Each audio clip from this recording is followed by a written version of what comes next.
So this is the lecture for Chapter 18, Introduction to Managerial Accounting. Learning Objective 1, define managerial accounting and understand how it is used.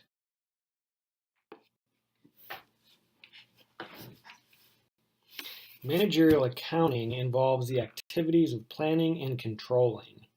When creating a plan, managers choose goals and then decide how to achieve them. Controlling requires the implementation of those plans and an evaluation by comparing the actual results to the original plan. One common way or common example of a plan is called a budget.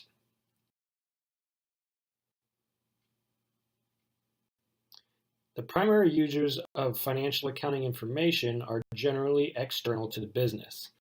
For example, they may consist of investors, creditors, and possibly government authorities. The purpose of providing this information to the external users is to assist investors and creditors in making decisions about investing in the business or lending money to the business. Financial accounting reports the past results of the company, and the information must be prepared in accordance with what is called GAAP, or Generally Accepted Accounting Principles. Financial statements are prepared quarterly or annually, depending on what GAAP is for that particular entity, and it is important that the reports provide adequate disclosures. Managerial accounting, on the other hand, focuses on internal users. These could be managers or possibly employees. The information reported is intended to help managers with planning and controlling what goes on within the business entity. As such, the focus is on the future. Managerial accounting does not have to follow GAAP. Its reports are more detailed than financial accounting reports, providing information about product lines, departments, or maybe territories. So rather than reporting on the whole company, managerial accounting reports on parts of the company. The concern is for how the reports that are generated will affect employee behavior. Recent trends indicate that companies that provide services are a growing part of the economy. According to the recent census, 70% of businesses provide services. In addition, more and more companies are choosing to conduct business in the global marketplace. To compete in the digital age, time is of the essence. Customers expect quick responses to their needs. To achieve this, businesses often use an enterprise resource planning system, which is a software system that can integrate all of a company's functions, departments, and data into a single system. In addition, companies engage in e-commerce, using the internet to give customers access to company and product information 24/7.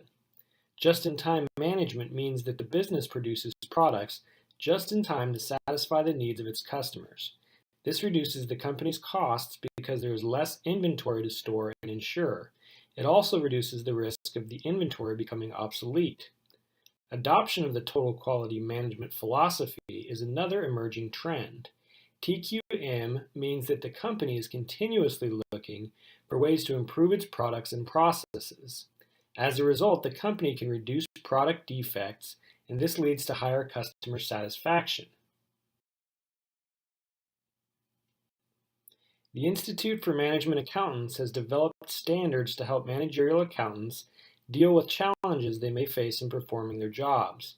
The first standard is competence, which requires a certain level of professional expertise as well as continual development of skills and knowledge. This also involves recognizing any limitations that would prevent the successful performance of one's duties.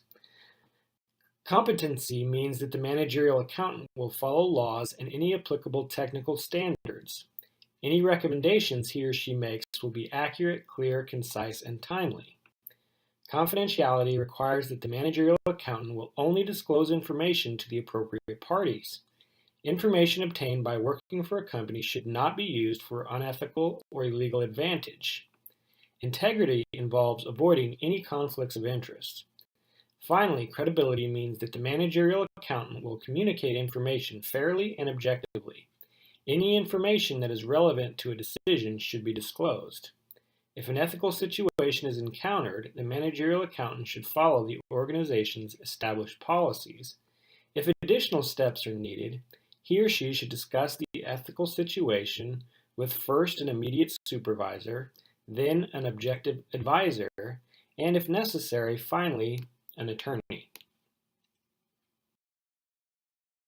So, let's give you an opportunity to try it out here. So you're going to look at each one of these categories or each one of these situations and describe it as either FA for financial accounting or MA for managerial accounting. So, it helps creditors make lending decisions. Well, that's an external user, so that should be financial accounting. Helps in planning and controlling operations. That's an internal user, managerial accounting. Is not required to follow GAAP.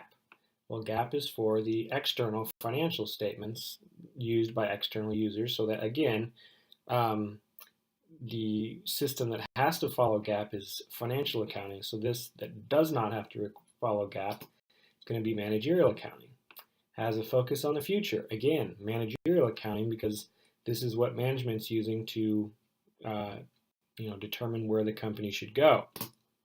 And finally, summary reports prepared quarterly or annually. Well, you should know that that is financial accounting because that deals with the reports required by GAAP, and these are reports focused more on the past. So, learning objective 2. Describe the difference between service, merchandising, and manufacturing companies. Businesses can be classified as service, merchandising, or manufacturing companies. The earlier financial accounting chapters of the text discussed service businesses and merchandisers. This chapter introduces manufacturers. The three categories of businesses differ in what they offer to the customer. A service company offers its time, skills, and knowledge for a fee. Merchandisers buy products from supplies and then resell them to customers. A manufacturer produces goods by converting raw materials into a finished product. To do this, the company must use labor, equipment, supplies, and facilities. Typically, the largest expense for service companies is salaries and wages. For merchandisers and manufacturers, the largest expense is usually cost of goods sold. Service companies have no inventories. Merchandisers only have one inventory account, merchandise inventory. Manufacturers have three different inventory accounts: raw materials, work in process, and finished goods inventory. Raw materials inventory consists of materials used to make a product. The raw materials for a bakery would include flour, sugar, and eggs. Work in process inventory includes goods that have been started in the manufacturing process but are not yet complete and ready to be sold. Following with the bakery example, bread dough ready for baking would be found in the work in process inventory account. Finished goods inventory contains completed goods that have not yet been sold. In a bakery, finished cakes or loaves of bread would be examples of finished goods inventory. For businesses that provide a service, all expenses are period costs. Merchandisers and manufacturers have some expenses that are period costs and some expenses that are product costs. So let's discuss the difference between period and product costs. Period costs are expensed in the same accounting period in which they are incurred. Selling and administrative costs are period costs. Product costs are the cost of purchasing or making a product. The costs are first recorded as an asset in an inventory account. For merchandisers, this is the merchandise inventory account. For manufacturers, this is the raw materials inventory, the work in process inventory, and the finished goods inventory. All of these are considered asset accounts. Once the product is sold, the costs are expensed as cost of goods sold. So at that point, it changes from an asset to an expense. Comparing the income statements for the three types of businesses, we see in Exhibit 18.4 that the service company has the simplest income statement. In contrast, merchandisers and manufacturers report cost of goods sold and gross profit. External financial reports generally do not show the calculation of cost of goods sold. However, the details of the computation is often included in internal management reports, as shown in Exhibit 18-4.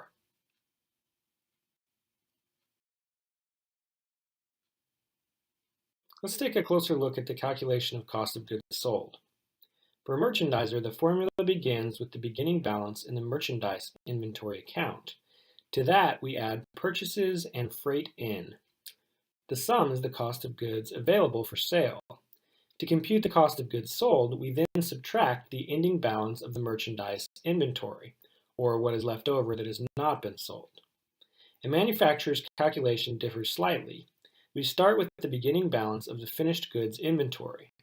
The next step is to add the cost of goods manufactured, which gives us the cost of goods available for sale. Finally, we subtract the ending balance in the finished goods inventory account to arrive at cost of goods sold. Referring again to Exhibit 18-4, you will notice that the balance sheets also differ among the three types of businesses. As we discussed earlier, service businesses have no inventory. Merchandisers have one inventory account, merchandise inventory. And we see that manufacturers list their three types of inventory: raw materials, work in process, and finished goods. So let's try a little matching exercise here. We're going to match the accounting terminology to the various examples, starting with service company. And if you look over at the examples there, the only one that's an example of a service company would be the office, like you see there. Then we have merchandise company. Well, that's going to be somewhere that doesn't make anything, just resells goods that they've purchased, so that's the department store. Manufacturing company, and that's something that makes cast iron pans. The key there being that they actually make the product. Period cost, well, we know that for service companies, all costs are period costs. So if you look at those examples, for a cost that is a service company's cost, that would be salaries paid to lawyers. So number 9 will match to A. And then we have product costs, and you just have to look for a cost of something that goes into a final finished product, or you can look, which is C. Tires used in the manufacture of automobiles.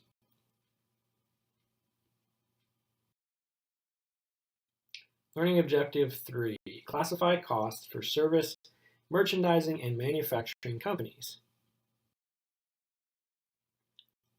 Costs can be classified as either direct or indirect. A direct cost is easily and cost-effectively traced to a cost object.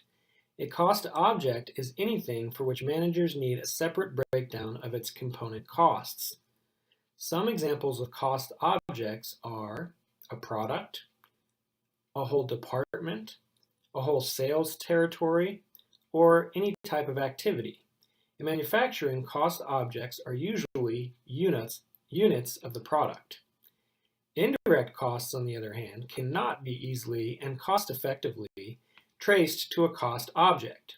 The salary of the production supervisor is an example of an indirect cost.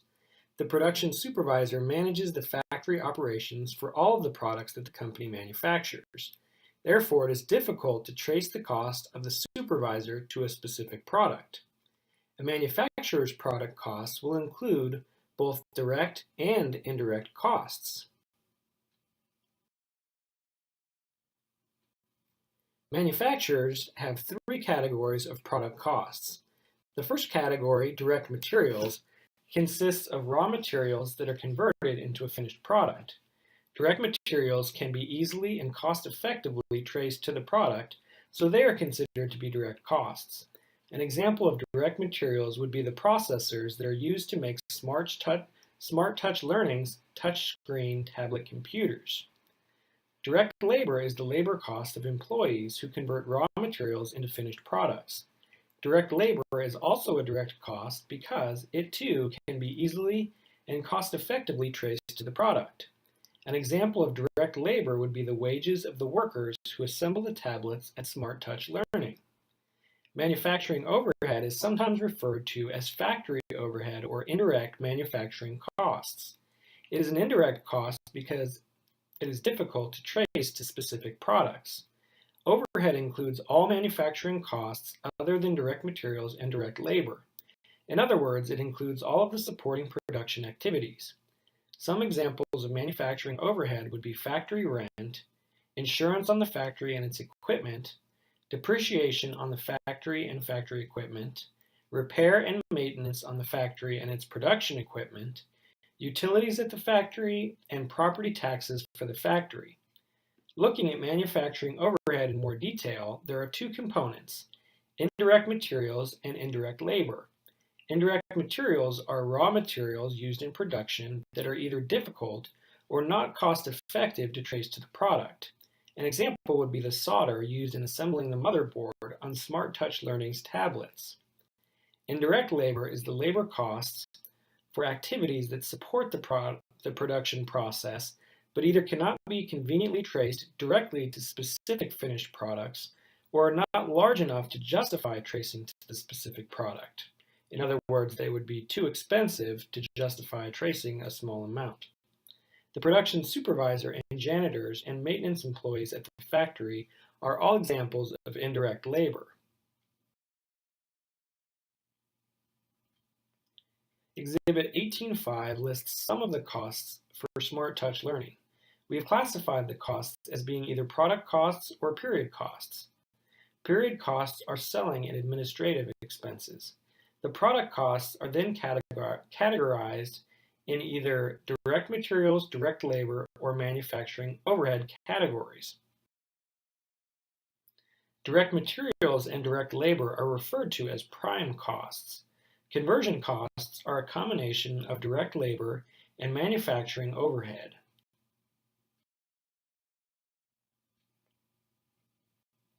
So for the next try it here, identify each cost as a period cost or a product cost.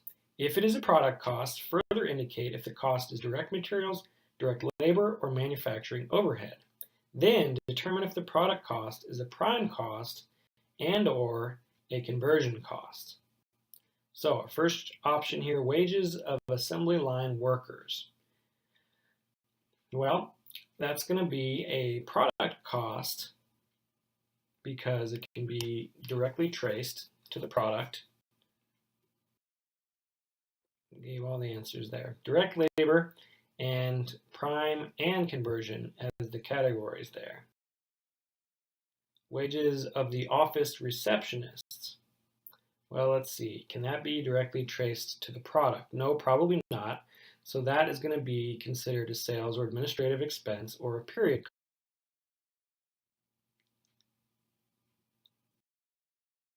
Property taxes on the factory.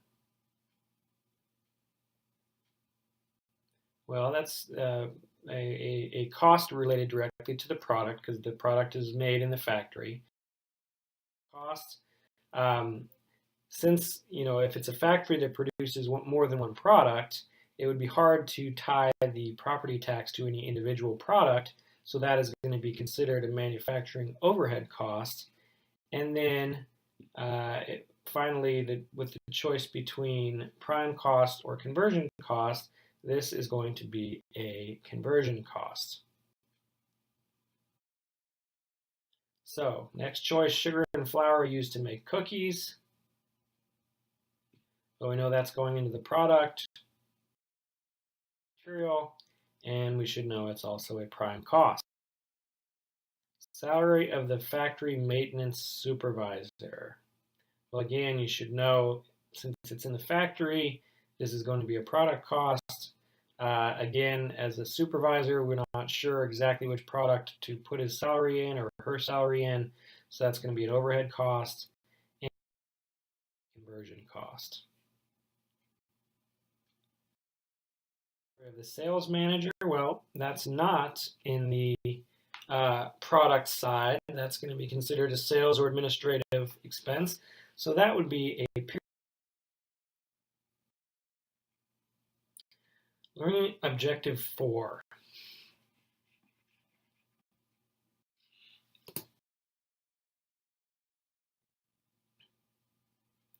Exhibit 18-7 shows the income statement for Smart Touch Learning once the company started producing its own touchscreen tablet computers.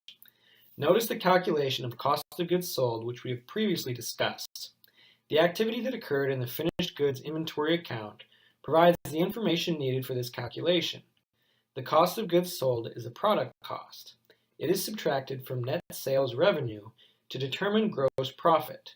Then, selling and administrative expenses are subtracted to determine the operating income. The selling and administrative expenses are period costs. It is important to understand the flow of manufacturers' product costs in order to understand how to calculate cost of goods manufactured. Exhibit 18-8 illustrates these relationships. We begin with the purchase of raw materials and the cost of freight in. These costs are added to the raw materials inventory account. The cost of direct materials used becomes part of the work in process inventory. As the manufacturer uses direct labor and manufacturing overhead to convert the materials into work in process inventory, these costs are also added to the work in process inventory. When the manufacturing process is completed, the costs are transferred to finished goods inventory. The direct materials, direct labor, and manufacturing overhead are all product costs. The raw materials inventory, work in process inventory, and finished goods inventory appear on the balance sheet. The cost of any finished goods that are sold becomes cost of goods sold. Note that the product costs remain in inventory accounts on the balance sheet until the product is actually sold. Cost of goods sold is an item on the income statement. It is subtracted from sales revenue to determine gross profit. Selling and administrative expenses are then deducted to determine operating income. As we discussed previously, cost of goods sold contains product costs, and selling and administrative expenses are period costs. Exhibit 18-9 shows the schedule of cost of goods manufactured for Smart Touch Learning. Note that the total manufacturing costs incurred of $607,000 is the sum of the $355,000 of direct materials used, the $169,000 of direct labor, and the $83,000 of manufacturing overhead. This total manufacturing cost is then added to the beginning work in process inventory of $80,000 to determine the total manufacturing cost to account for of $687,000. Next, the $27,000 in ending work in process inventory is subtracted from the total manufacturing cost to account for or arrive at our final figure of $660,000 for cost of goods manufactured.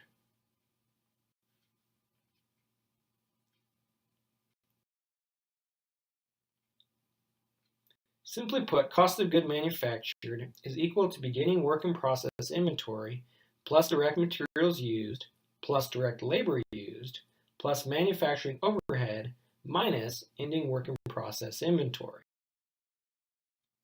Exhibit 18-10 diagrams the flow of costs through Smart Touch Learning's inventory accounts. It is important to understand because we will be using these concepts in future chapters. In general, for each inventory account, we start with the beginning balance.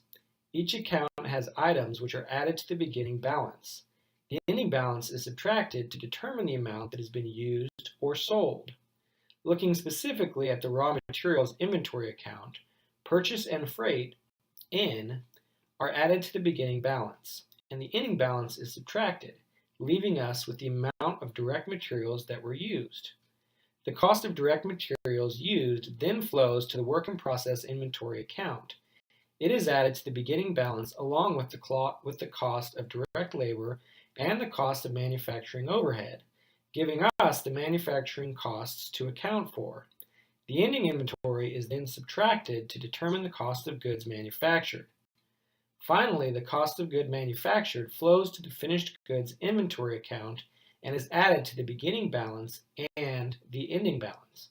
The result is cost of goods sold. Knowing the unit product costs helps managers decide on the prices to charge for each product to ensure that each product is profitable. To calculate the unit product cost, we divide cost of goods manufactured by the number of units produced.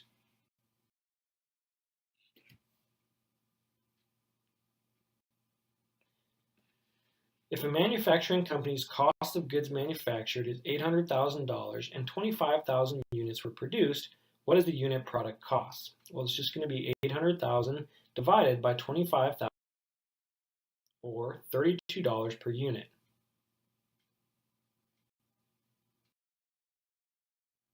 Once the unit product cost is known, we can use that amount to calculate cost of goods sold.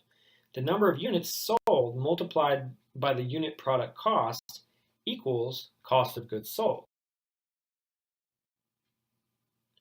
So if a manufacturing company's unit product cost is $32 and 20,000 items were sold, what is the cost of goods sold?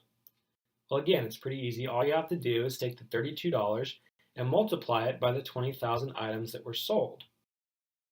It gives us $640,000 of cost of goods sold. So we've got another try it here. So again, for all of these, I would recommend pausing the PowerPoint at this point and giving it a shot before you actually look at what the answers are. So at this point, you would pause it, work through it, and come back. And once you come back, this is what you should have come up with. So if you have any specific questions with how you would have come up with this, or you came up with something different, that might be something that you would either email me or come in and talk to me about directly in class, or directly in my office hours.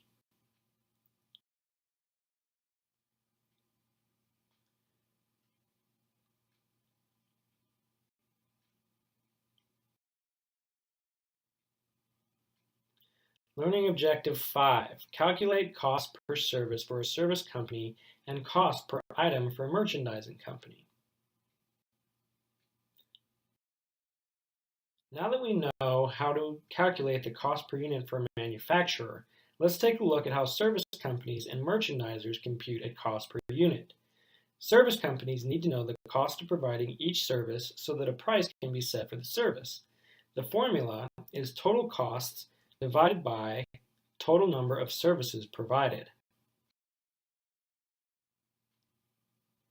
So if a service company's total costs are $24,000 and it performed 3,000 services, what is the unit cost per service? Well, again, it's just going to be 24,000 divided by 3,000, or so $8 per service. Similarly, merchandisers need to know the cost of each unit of product in order to set the price and determine profitability.